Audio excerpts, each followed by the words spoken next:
Welcome to the Minority Report. On this week's show, the rise of the Taliban in the tribal regions of Pakistan. Then we'll look at the new threat posed by drug-resistant tuberculosis. On Monday, Vice President Dick Cheney met with Pakistani President Pervez Musharraf in Pakistan. The visit focused on the expected spring offensive by Taliban forces and the increasing level of American concern over cross-border incursions by Taliban fighters originating from the semi-autonomous tribal regions between Afghanistan and Pakistan. American and Afghanistan officials say that Pakistan has allowed these tribal regions to become a new safe haven and training ground for Taliban and al-Qaeda forces. An Afghan government official commented on the visit by saying, "His visit showed that the United States is being more serious and demanding of Pakistan to put an end to terrorist resources and sanctuaries and to stop border crossings."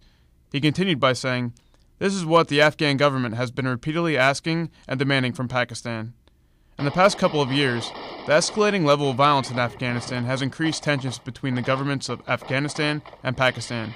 Each country blames the other for not doing enough to stop the growing power of the Taliban. President Musharraf said that if Pakistan were at fault, then its share of the blame would be 25%, with the rest of the blame falling on Afghanistan. Pakistani officials say that Pakistan has done more on the war on terror than any other country and has also paid the highest price. After the U.S. invasion of Afghanistan in 2001, large elements of Taliban fighters were able to slip across the borders into these tribal territories, largely due to the insufficient troop levels. The Americans primarily depended on air power and the use of local Afghan fighters supported by special forces. While this strategy was successful in defeating the Taliban in battle, it proved unsuccessful in preventing the majority of their fighters and leadership from escaping into Pakistan. It is widely believed that Osama bin Laden escaped in this fashion, and is currently hiding in the Hindu Kush part of the northern tribal lands of Pakistan. At the time, many viewed the invasion dubbed Operation Enduring Freedom a stunning success, and that Afghanistan would become a model democracy in the region. Afghans were exhausted from decades of war, and were willing to give the foreigners a chance to get rid of the warlords and Taliban and bring peace to their war-torn land. Yet the Bush administration already began turning its attention towards planning the invasion of Iraq at the expense of Afghanistan's security. Vital resources were moved out of Afghanistan, and American troops were mostly stationed in bases near urban centers like Kabul, leaving the countryside virtually empty of any state authority. This created a power vacuum in much of the country, and the warlords and a resurgent Taliban soon came to fill the void. The reconstruction efforts following the invasion did little for the majority of Afghans, and Afghan farmers began turning to growing poppies in order to make enough money. As a result, opium production for the cultivation of poppies in Afghanistan has exploded. Last year, opium production from poppies rose 49% to 6,700 tons. This means that poppy fields in Afghanistan are now producing more than 90% of the world's supply of heroin. It is widely believed that the revenue from this illicit trade is finding its way into the pockets of the Taliban. Experts say that the Taliban is also receiving funding from its ally al-Qaeda, and some say even from elements of the Pakistani Inter Services Intelligence Agency known as the ISI. The ISI had been openly supporting the Taliban right up until 9/11.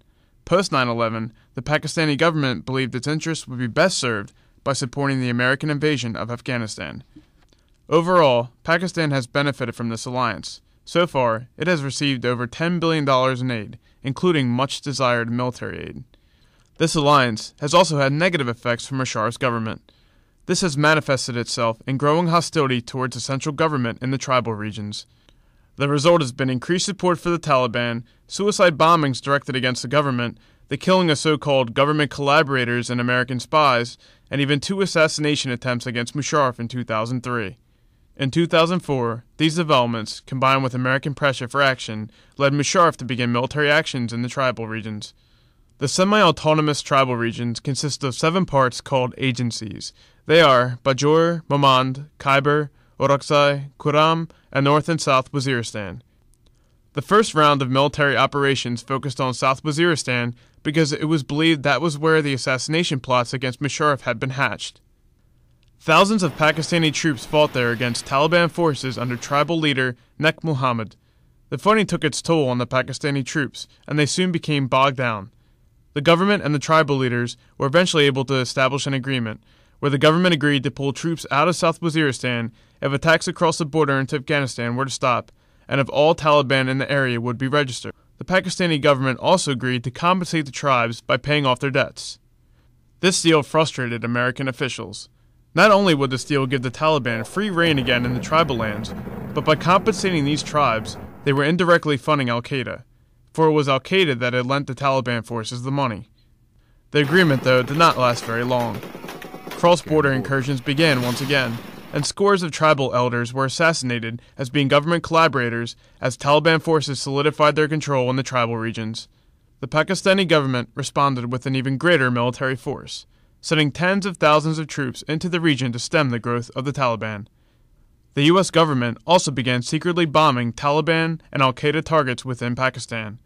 One of these strikes would later kill Nek Mohammed, but the Pakistani government claimed responsibility for the strike. Despite limited successes, the new offensive proved to be even less successful than the previous. The government lost over 600 soldiers in the fighting, and the discovery of American airstrikes within sovereign Pakistani territory greatly angered a majority of the Pakistani population. It appeared as though the offensive was having the opposite effect, as the process of Talibanization only seemed to be increasing in the tribal regions.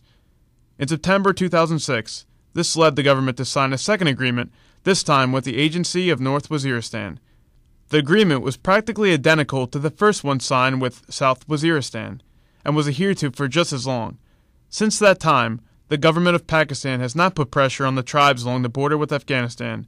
It hopes that the traditional relationship between the territories and the government can be restored. This new policy has angered many American and Afghan officials, and is believed to be one of the primary reasons behind Dick Cheney's latest visit. There are stories of madrasas, or Islamic religious schools, openly supporting the Taliban in the territories, and sending young students off on suicide bombing missions in Afghanistan. There are also allegations that elements of the Pakistani intelligence, ISI, are secretly supporting the Taliban. A brother of a suicide bomber in Pakistan said, "All Taliban are ISI," and he added, "It is not possible to go to Afghanistan without the help of the ISI. Everyone says this." It is hard to prove the level of support that ISI agents are giving to Taliban forces, but recent events point to a much larger role than many Pakistani officials are willing to admit. One example is of Hamid Gul, a former Director General of Pakistani intelligence, who actively supports the Taliban and visits madrasas and speaks in support of jihad at graduation ceremonies. Also, the ISI has a habit of routinely producing Taliban suspects whenever there is significant pressure on the Pakistani government by the U.S. for action. The most recent case of this was on the very day of Dick Cheney's visit, when the Pakistani government announced that it captured former Taliban Defense Minister Mullah Obaidullah. The war in Afghanistan is often referred to as the Forgotten War. This is due to the lack of coverage in the media when compared to the war in Iraq. Yet the consequences of a failed policy in the region could have disastrous effects that will haunt American foreign policy for decades to come. President Musharraf is playing a double game between domestic opinion and his alliance with the U.S. If he does not support the U.S. enough, then he risks having billions of dollars in aid cut to his country, and could even face a potential U.S. Cambodian-style invasion into the Pakistani tribal territories. However, if he supports the U.S. too enthusiastically, then he may risk having his government overthrown by Islamic radicals who would then have access to a large nuclear arsenal, a scenario everyone wishes to avoid.